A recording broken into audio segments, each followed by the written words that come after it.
और विचारों से इसे संपन्न बनाया। लेकिन इस धरती पर चली आ रही ज्ञान, विज्ञान, धर्म और संस्कृति की धारा को मोड़ देने वाले वे पहले युग पुरुष हुए। उन्होंने जन्म इंसानों का लिया था, पदवी उन्हें महात्मा की मिली और सम्मान और दर्जा उन्हें भगवान का मिला।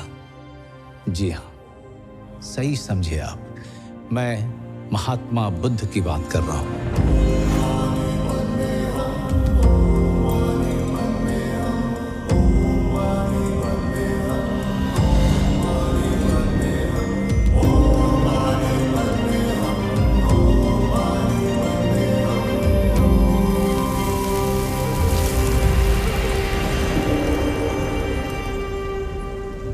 नमस्कार, मैं हूं मनोज वाजपेयी और आज मैं आपको सुनाने जा रहा हूं उस व्यक्ति की कहानी जिसका जन्म तो भारतवर्ष में हुआ, लेकिन उन्होंने भारत ही नहीं, दुनिया के इतिहास, भूगोल, दर्शन, आचार, विचार को पहले जैसा नहीं रहने दिया।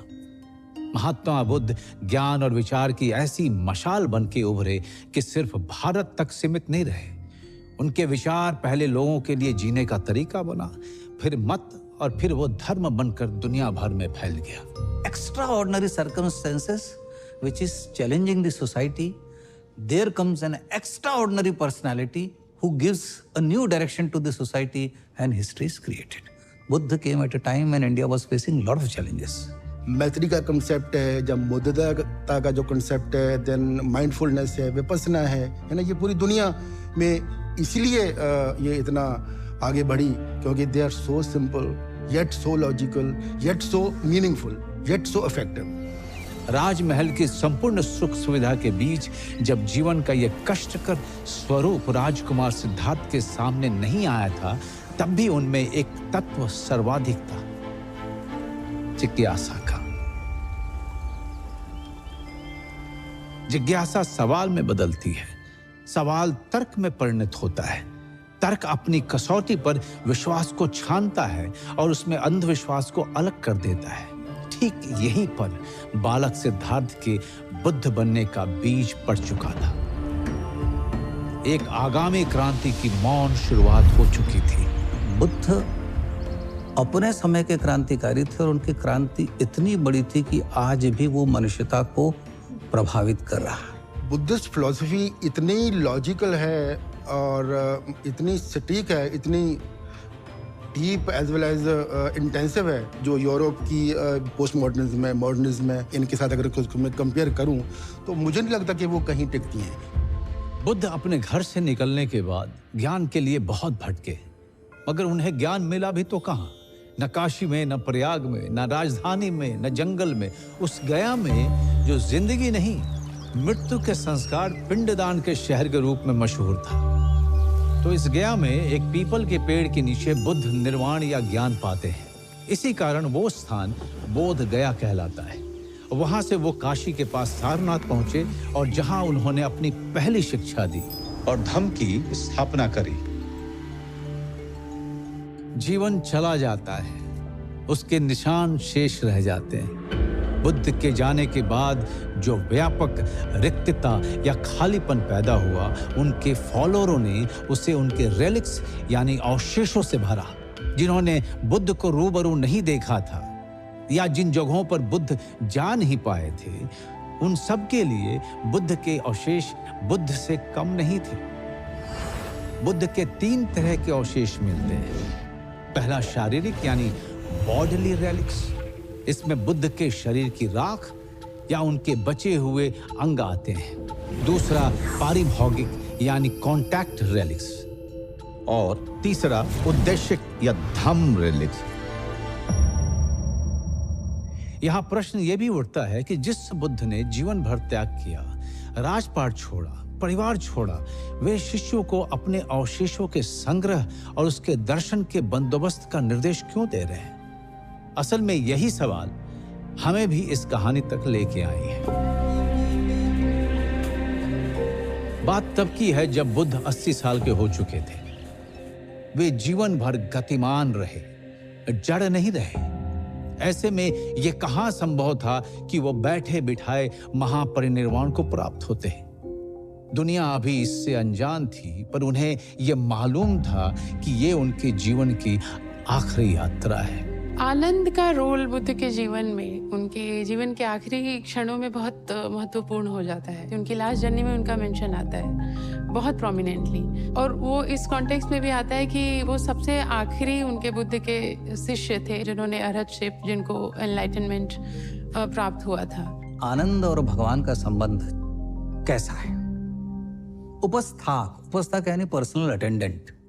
तो एक दिन भगवान ने कहा कि अब मेरी आयु हो गई है, मैं 60 वर्ष का हो रहा हूं, अब मुझे कोई उपस्थाक दिया जाना चाहिए जो निरंतर मेरे साथ रहे।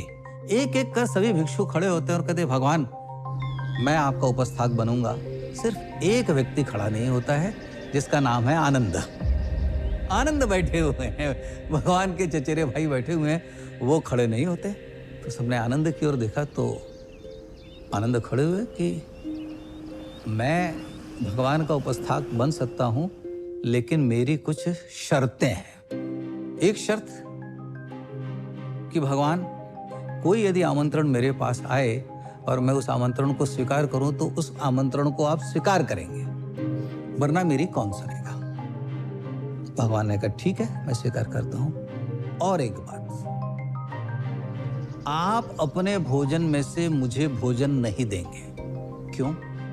जाहिर सी बात है, ताकि और भिक्षु ये ना सोचें अरे आनंद ने ये काम इसीलिए चुना है कि आनंद को अच्छा भोजन मिलेगा। आप मुझे जहां हर जगह आपको आमंत्रण मिलता है वहां नहीं ले जाएंगे, ताकि और लोग ये ना सोचें कि आनंद ने ये काम इसीलिए स्वीकार किया है कि आनंद भगवान के साथ भोजन के लिए। आप मुझे श्रेष्ठ चिवर, अच्छा चिवर चुनकर नहीं देंगे। मैं जो वस्त्र भिक्षा मांगकर ले आऊंगा मैं वही पहनूंगा।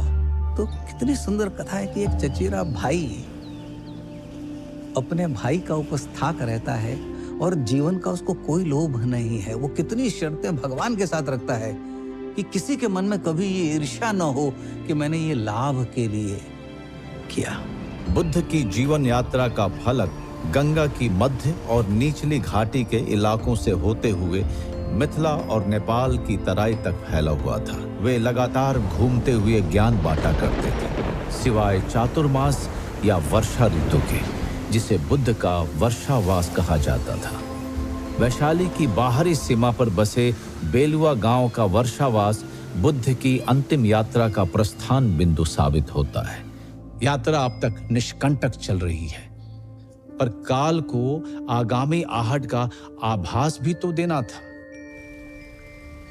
बुद्ध बीमार पड़ गए। उनके शिष्यों ने काल की इस कुंडी की ध्वनि नहीं सुनी। बुद्ध मुस्कुराए, अपनी संकल्प शक्ति से अपने को स्वस्थ किया और अगले पड़ाव चपाल चैत्य पहुंच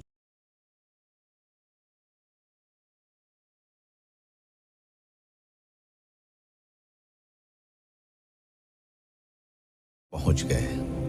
बुद्ध जानते थे उनका जाना इस दुनिया और विशेषकर उनके शिष्यों के लिए एक सदमा होगा, पर यदि आगत की पूर्व सूचना दे दी जाए तो वे बचे हुए समय में अपने को इसके लिए मानसिक रूप से तैयार कर पाएंगे। बुद्ध समझ गए थे कि महापरिनिर्वाण की घोषणा का सही समय आ गया था। उन्होंने अपने अभिन्न शिष्य आनंद को याद किया।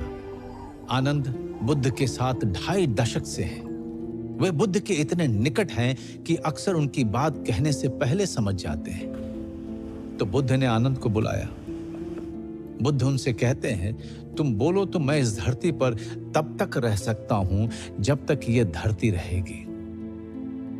बुद्ध के बात बोलने से पहले समझ जाने वाला आनंद आज बोलने के बाद भी नहीं समझ पा रहे थे। यहां प्रश्न यह उठता है कि बुद्ध ने आनंद से ये बात क्यों कही?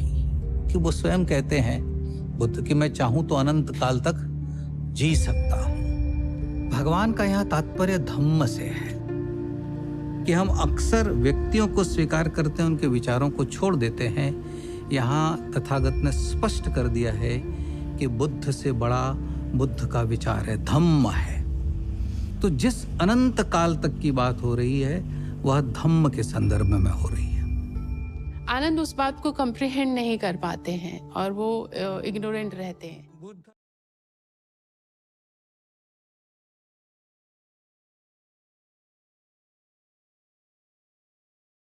Repeated this for 3 times.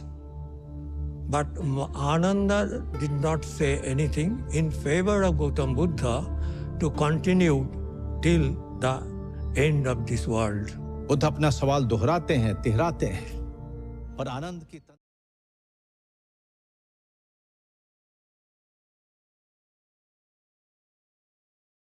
नहीं टूटती है। बुद्ध उन्हें मुस्कुराते हुए बाहर भेज देते हैं। यह समय इस यात्रा के लिए अगला कदम उठाने का था। बुद्ध अपनी गुफा में साधनारत हो जाते हैं। उन्हें महापरिनिर्वाण का निर्णय लेना है, लेकिन उन्हें इस जगत की भी चिंता करनी है। साधना के बीच महापरिनिर्वाण के हाँ ना का तर्क वितर्क चल रहा है और यहाँ आता है बुद्ध का बहुत पुराना साथी मारा।